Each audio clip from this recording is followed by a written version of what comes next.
Before we jump into today's episode, I wanted to let you know that starting on July 10th and continuing throughout the summer, I am going to be hosting a series of pod chats in my Facebook group. I'm going to be talking to podcast hosts about their podcast journey, why they started, why they continue, the troubles and tribulations along the way, the brilliant ahas that they've had, guests, all of the good stuff. We're going to be talking about it all in my Facebook group, Start a Podcast UK. Come over and join the group at facebook.com/groups/Start a Podcast UK. Come and join the conversation. I hope to see you there.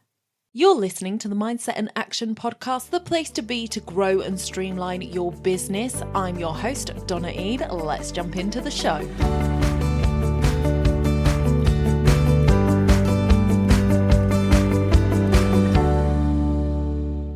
Your success will be determined by your own confidence and fortitude. Michelle Obama. Welcome back to the podcast, everyone. I'm so happy to have you here today, and I have a guest with me. Welcome to the podcast, Claire. Thank you for having me, Donna.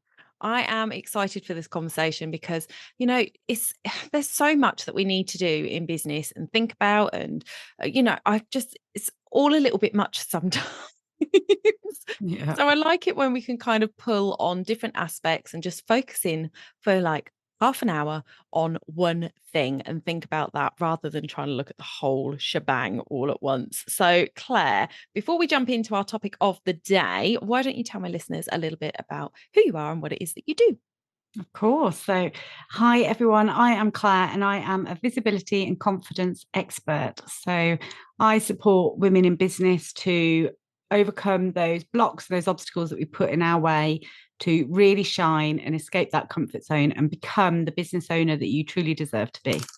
I love that. I love that. And we have been talking a lot about visibility on the podcast recently. And one of the big things that I think stops people being visible is the confidence level. Yeah. So I'm glad we're going to be jumping into that today.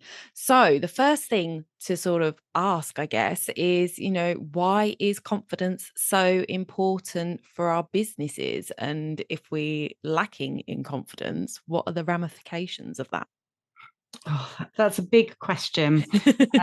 But ultimately, confidence really is the sort of the groundwork for every area of our business. So if you don't really have the self-belief or the confidence in yourself, you can't sell your services or your products, efficiently. You don't price yourself properly. You underprice yourself and undersell your services. You can't portray your true self online in your marketing. And it's so important to show the real authentic you. But so often we get blindsided by all of these wonderful, amazing, six-figure business lives and this image that people portray on social media that is not reality. And it is not, perfection does not exist 24/7. We all have the odd minute here or there that we're like, everything is actually perfect. Like, oh my God. And we might take a photo of it and put it on social media, but the rest of the 95% of the time, we're in chaos, and it doesn't matter the size of business. It is the same for everybody. We all have a million things to juggle. And if we don't have the faith and the confidence in ourselves that actually we can succeed in juggling all of these elements of business and really pushing ourselves to where we want to be, then we don't stand a chance of actually getting there. Yeah, that's so true. That's so true. And that's something that we've also sort of been talking about recently on the podcast, is that need to be authentic. And when you lack confidence, when you're hanging out with your friends, you're completely yourself, you're confident in who you are, you carry on, unless you've got a bad friend group, and then it's like you need new friends. But generally speaking, we are our authentic selves and we haven't got an issue with it. And we're not thinking, oh my God, what are they thinking of me? Or, did I say that right? Or any of these things that we suddenly fall victim to when we're advertising our businesses and our services online. And we need to get that authenticity that we have with our friends and family and bring it to our business without, where it's appropriate. Because I think sometimes our personality is a little bit too much for our business. But there's a level to be had, and finding that confidence would be like the first step to finding out what your level is. Yeah, I mean, I actually disagree in having a level of it, because to me, showing your 100% authentic personality, no matter how crazy you are, means that you 100% authentically get the audience that are meant for you. So if you hide any areas of your personality, you're in essence sort of falsifying to your audience who you are, and Mm. giving off not authentic messaging. So I know some really crazy people who, dress incredibly flamboyantly and are really, really out there. But that's why I follow them, because I love that part of their personality. And if they had hidden that from me, I might not be in their world, in their space. And I think it's exactly as you say, when you're with your friends, when you're comfortable, you are so more relaxed to be your true self. But when you are putting yourself in uncomfortable situations, whether it's a networking event or, just putting yourself out on social media, we guard ourselves so much because we're so scared of judgment, Mm. of what people's opinions and thoughts will be about what we're saying or how we're looking. And I think one of the big things actually is it does come down to appearance. We see so many perfection, images, perfect models on social media. And I'm an everyday kind of gal. I don't Mm. look that perfect. And it did take me a long time in the beginning to have the confidence to put myself out there and really start showing who I was. And in reality, a huge part of who I am is that I don't put a full face of makeup on every day. And most of the time my hair is in a messy bun, a mum bun. And that's just who I am. And until I was comfortable enough to show that part of me to the world, it's very jarring then if I'm always appearing, fully done up and looking glam online, and then you meet me in person and I don't look like that at all. There's Mm. a disconnect there. So now actually I purposely make a point of, when I'm doing a live to my members and my group, I do it without makeup on, and I do it in my dressing gown or whatever it might be. And I'm purposely stating in that you are here to listen to the value that I'm giving you and the tips and advice and guidance I'm giving you. You're not here to judge how I look. Mm. And you need to keep that in your mind. So when you are putting yourself out there, realize that your audience are not there to judge you. And if they are, they're not the right people in your audience. You don't want them to be Absolutely. there anyway. You want people who do not care about how you The look, how you superficial. speak.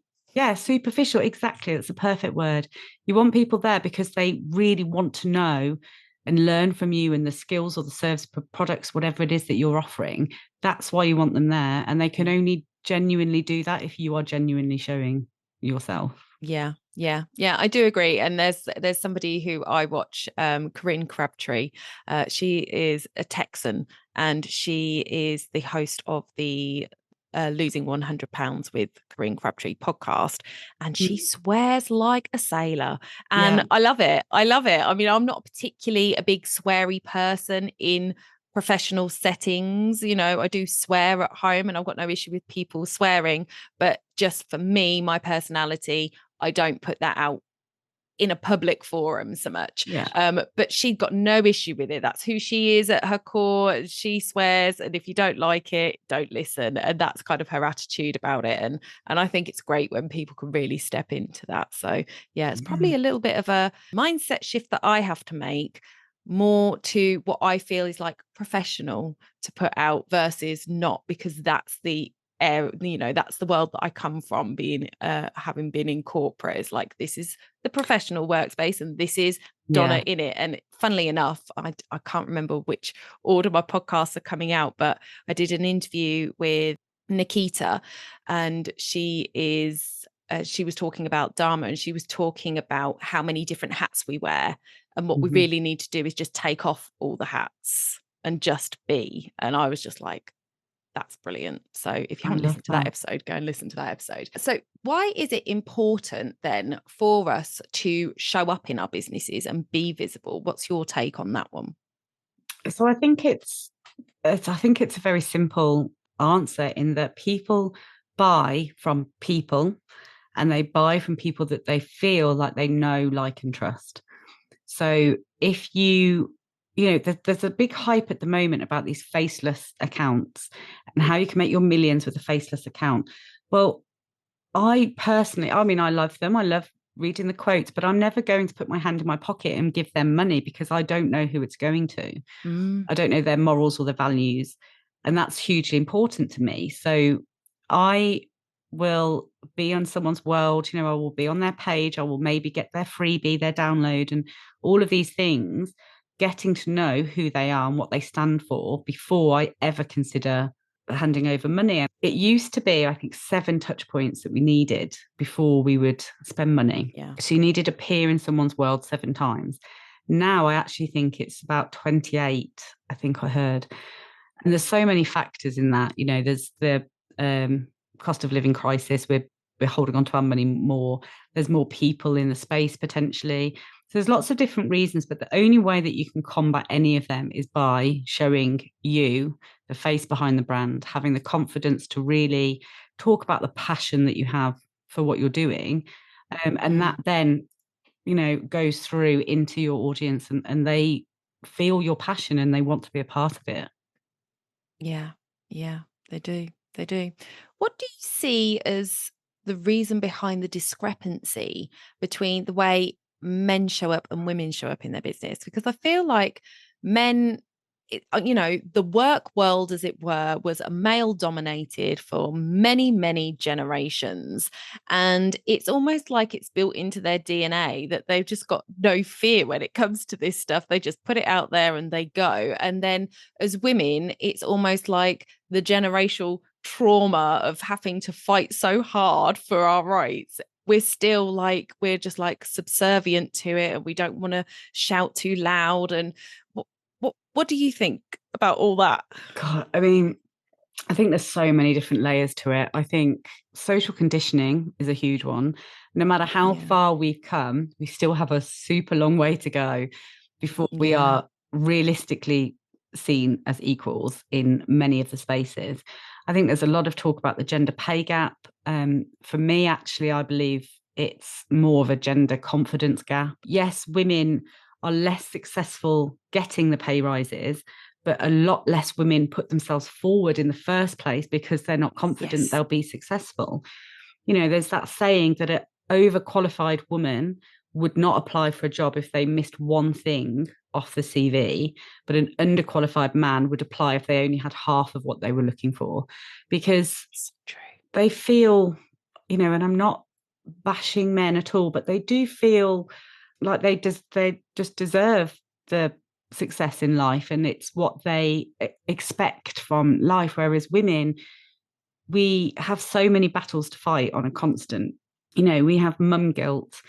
There's so many phrases that have been coined that are realistically only used for women. Imposter syndrome.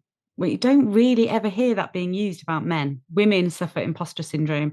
Women are difficult to work with if we just want our voice to be heard and we speak up in an office environment, then we're difficult. There's so many things that we constantly have to battle. And it just shouldn't be that way. And that's why I'm so passionate about getting women to see that actually there's so many barriers that, yes, the world put in front of us, but then we allow them to stay there and fester. And then we get this fear of failure and just a fear in general of pushing ourselves forward. Mm, But we should all be at the highest levels of success. We all deserve it and we are all more than capable. But there's so many tiny little elements and noises that we've picked up, other people's voices in our heads that stop us from going for it. yeah. And just to sort of go even deeper, as it were, and not something that we're either of us are qualified to talk about on this podcast, but I have been doing some research into trauma and things like that recently. And I've been reading how, like, our DNA carries trauma. So, like, from our ancestors, so what they've been through. So, where we were talking about, um, women fighting for the right to vote and things like that, all of that trauma trickles down, and until it's kind of dealt with, it doesn't go anywhere. It's still within us, and it can still create, spikes in cortisol and things like that. And that fascinated me. And I was just like, gosh, yeah. And like, if you think about 100, 150 years ago, where was your family, like your mum's line or your dad's line? Where were they? What kind of life were they living? Were they working class? Were they middle class? Were they super poor? All of that trauma gets carried down. And because they say, like, when you're in the wood, it's all to do with the eggs, ladies. And Always I'll the egg. I'll see if I can find somebody to talk about it. Women are born with all the eggs they're ever going to have, and all the eggs that I had were in my I mum know. when I was created. So all of that, and it all affects everything. And I'm just like, wow. So I think that's potentially sort of something that there needs to be a stop, and like, hang on a minute, let's collectively have a trauma healing session for all women That's mind where we can get blowing. rid of that. That's mind blowing, isn't it? But I can Yeah. completely see, how that's possible. But you don't Yeah. even have to go back that far. I mean, No. 40, I think it was 40 years ago, I think, that a woman still had to go into a bank with a man if she wanted a credit card or a bank account. She still had to have Yeah. her partner sign for it. That's in my lifetime, Yeah. just in my lifetime. Just. Yep. Um, Just. and that really surprised me when I saw that statistic, that actually we feel like we've moved on so much, but it really actually hasn't been that long since we were really It still hasn't. having to be that submissive housewife. And I do Yeah. often joke, When domestic violence was accepted and yeah, expected. yeah. It's crazy. I joke so often that we're still just 1950s housewives. We just now have the privilege that we're allowed to go out to work. We do still have all of these elements that we juggle. I mean, I have to say, if he's listening, I'm very lucky and I have a very good husband who supports us, and it's a very joint household. Yeah. But Yeah. that isn't the normal still. It No. just isn't. No. Yeah. So, when you add all those pressures and you're wanting to be the best mum you can be, and the best wife you can be, and the best school mum and the best friend, and all of these elements that we aspire to be, then actually being the best business owner doesn't matter as much as being the best mum or the wife. So Yeah. the guilt of having to be all of those things then forces down our success in our businesses. And it's Yeah. about understanding that they are all as important as each other, and we are as important as our husbands and children, and finding a way to keep that happy balance in life without feeling the guilt of it. Yeah, absolutely. And I just want to say, just we're generalizing here, guys, because I know there are some women out there that have got, more balls than any guy I know. And there are some guys out there that don't do lack in that confidence. So it's not like universal, everybody is this, but the majority is Yeah, what we're yeah, yeah. speaking about here. And it really does sit with that the majority do fall into those two camps. So when we're looking at confidence and looking at ways to build our confidence, what are three things we can start to do, implement, take action on to improve our confidence levels? Yeah, so I mean, there's so many things, but one of the very easiest things that I use with my clients is called a pick me up pack. And it's a Mm. really simple thing to do. Is if you ever have a client who drops you a message saying, "Thank you so much for this session that we had earlier," or I've just received my new product and I love it, any just nice words of, support, take a screenshot of it. If you've done anything that was amazing in your career so far, you've been invited to speak on stage or be on a podcast like this, or any of these out of the normal things, then have a photo of them or an image, and I keep them all in one folder on my phone. And then if I'm ever lacking a bit of confidence, just needing a pick me up one day, you can just scroll through, and it's like a little hug. It just makes you Mm. feel so much better, and you align again that yes, I'm doing the right thing and I am helping people, or whatever it might be. So that's a really easy way that everybody can do it. And in the beginning, when you haven't got that client feedback yet, it can just be a message of encouragement from a friend, or just anything that is nice and made you feel special and confident in that moment. Put it all in one place, so it's a big wham of confidence when you look at it. I love that. I would put my graduation picture Yeah, in there because I graduated when I was just turned 30 or 31. My daughter was 12, Love and that. it's a picture of me and her at my graduation. I would put that in there. So it doesn't have to be like business related, but achievements, things that you've Yeah, done that you can go, wow, I did that. 100%. Yeah. So one of the things that's in mine is me doing a fire walk. So again, people think it doesn't have any direct connection with business at all. But I've done quite a few wacky and wonderful things: the firewalk, a skydive, walked on broken glass, and all of these Oh my things. Lord. But Yeah. that Amazing. the reaction of other people when you tell them is, I would never do that. So the fact that I have done that Yeah. instantly gives you that confidence, and Yeah. and then that does filter into your business. So yeah, I have photos of those sorts of things. And another really important thing to remember when it comes to confidence is your comfort zone is here. You're happy, you're sitting comfy, you're loving life. But actually what you really dream to have is all the way over here, and it can seem way too daunting and way too big a gap to ever make it there. But say your dream is, I don't know, doing a TED talk or speaking in front of 1,000 people, and you've never done any public speaking at all. Mm. You're never going to jump from never speaking to speaking in front of 1,000 people. Yeah. So you have to take tiny little steps, just pushing yourself, getting comfortable with being uncomfortable, and just pushing the boundaries of your comfort zone each time. And then one day you'll be at where you never thought you would be. And you'll look back, and the things that really triggered you in the beginning literally don't even make you blink anymore. Yeah. And you've not even really noticed because you've done it so gradually. And that's a really important factor of growing your confidence, is don't try and do things too big too soon, because actually that could be more damaging to your Yeah. confidence and push you deeper into your comfort zone. So it's about breaking it down and into manageable but slightly scary steps. Yeah. I think that's a really good example, actually. And if we go through that, if you've never spoken before, what could you do? So you could go live on your Instagram. That Yeah, could be your first step, because they're people you know, or even in your own Facebook group, if you've got a Facebook group, because those are people, this is a smaller group and it's people only going to be people you know. So start there, move on to lives on your page or on Instagram, then ask to go and speak in somebody else's group. yeah, Maybe get on a podcast, yeah, maybe look at your first in-person talk at a small, like at a networking event where they're smaller, and then gradually make those audiences bigger until yeah, you get to that. So it's all those little, so whatever your goal is, you can apply this to that.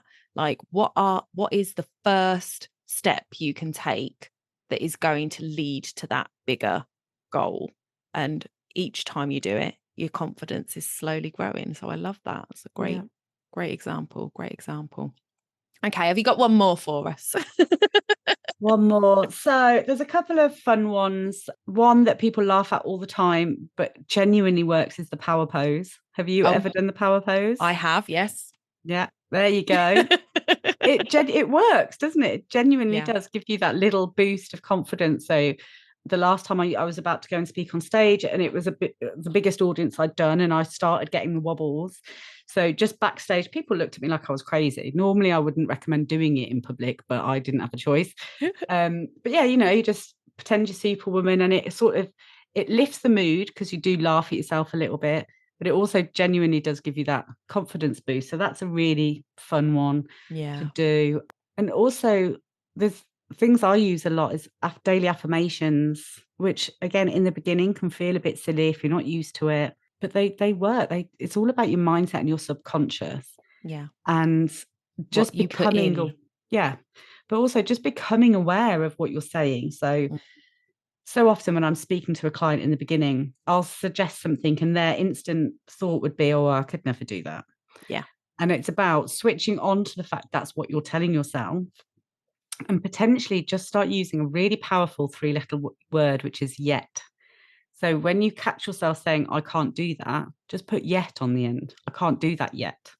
And it instantly changes all of your mindset, and it opens up the opportunities that are around you, because your mind's eye is then looking for opportunities, saying, well, she wasn't ready then, but she might be now. So let's show her, if you think you want to buy a new brand of car, and suddenly you'll see that car absolutely everywhere, because your Yeah. mind, it's in your conscious mind and you're looking for it. It works exactly the same with opportunities. So yeah, be Yeah. kinder to yourself, use daily affirmations, have a laugh with it, use the power pose.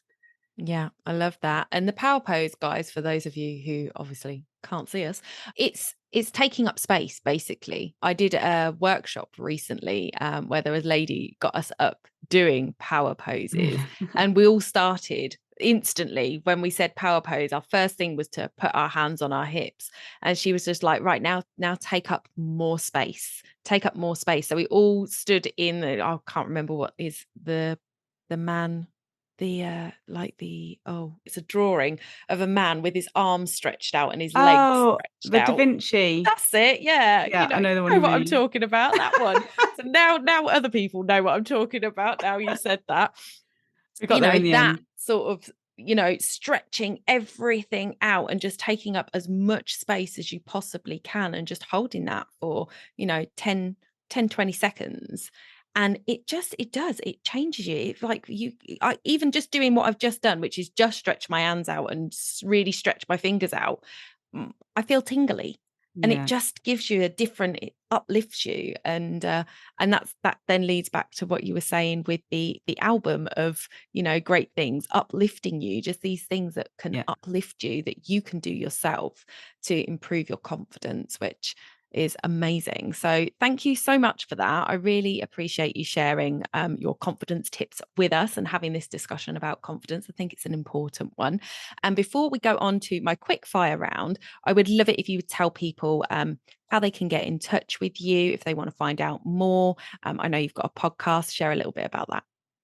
I do. So yeah, I have a community on Facebook, which is just a safe space for women to come and learn to grow their businesses. And we just discuss confidence and all of these things that we've spoken about today in a little bit more detail. So that's called the Female Founders Collab. And the podcast is also called Female Founders, and that is about demystifying being a woman in business in today's world, basically. And I've had loads of amazing guests on there sharing their personal stories and learning from each other that we all have tough times in business and you're not alone in that. And how we all manage to move forward and, build that community around ourselves. Brilliant. Lovely. I will link all of those links in the show notes for you guys so that you can go over and connect with Claire. And now for my quick fire round, which Oh, I always love my little quick fire round. So number one on the list is, what is your favorite podcast to listen to? gosh, there are so many, but I really like business podcasts. So Stephen Bartlett is a great one. I Yeah. do love them, although it is quite long, so I have to listen to it in chunks. But yeah, Chunks. it's Yeah. probably my favorite one. I like to, because I don't know, because of the way it's set up, I really like watching that one over That's listening to true. it. So I Yeah. tend to put it on YouTube on the telly and speed him up a bit, and then I listen to them on there. So yeah, I agree with you on that one. And next, what's the book that's made the biggest impact on your life so far? God, well, I'm an avid reader, so there's been a lot of books. I'd say potentially the 5 second rule, actually.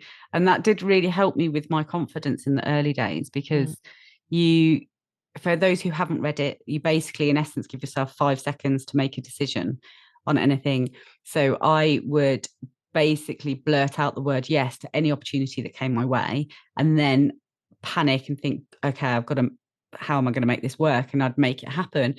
But if I hadn't have read that book and hadn't forced given myself just that 5 seconds, I probably would have said no to a lot more opportunities. yeah, I love that one. That's a Mel Robbins book. If Mel you want Robbins, to go and yeah. look it up, I will make sure that I link it in the show notes. It will, if it's not already on my bookshelf, I will make sure that it's there for you guys. But yeah, I love that one, and I love the fact that she uses it to get out of bed in the morning, Well, because I that's also that's my used it thing. for that. Yeah, I did. It Just got me out I of bed can't so be. much earlier. Yeah, exactly, exactly. It's a really good book to go and read, and her High Five Habit is also a great book to read or listen to. I prefer audiobooks, so I listen. Yeah. What's your go-to snack when you're in a hurry? This one is not the best question for me because I don't really snack. That's So good. That's yeah, good. I don't really have a go-to snack unless a chocolate bar, probably. Yeah, no, I love it. I feel like there are It's an interesting question to ask because the answers come back so varied, and it's really interesting to see how we seem to be moving away from the snacking kind of, and Oh, it's a lot of people will say like a smoothie, or they've got just a protein bar that they grab, or yeah. a No, I'm protein still with the shake, or chocolate. all of these things, or the amount of people that sort of say crisps or Mm, chocolate is vastly reduced by the people that say, well, I don't really snack, or I will have a protein ball or a mm. banana, or all of this really All the good stuff. healthy I'm like, things. that's good, but also not having anything at all is better than eating a giant chocolate bar, which is what I would do usually. Yes, yeah. And then finally, what is your ultimate me time thing to do?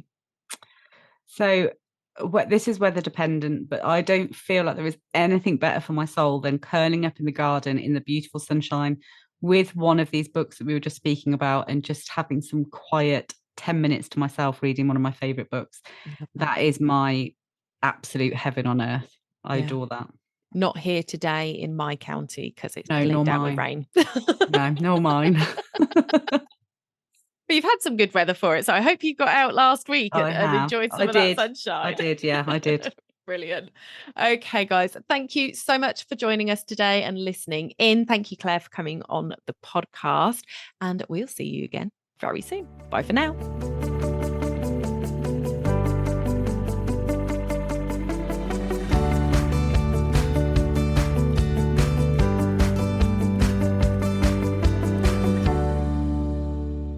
Don't forget to hit those stars and leave a review of the podcast where you listen if you found value in what you heard today. It's a free way you can help the podcast reach more people just like you.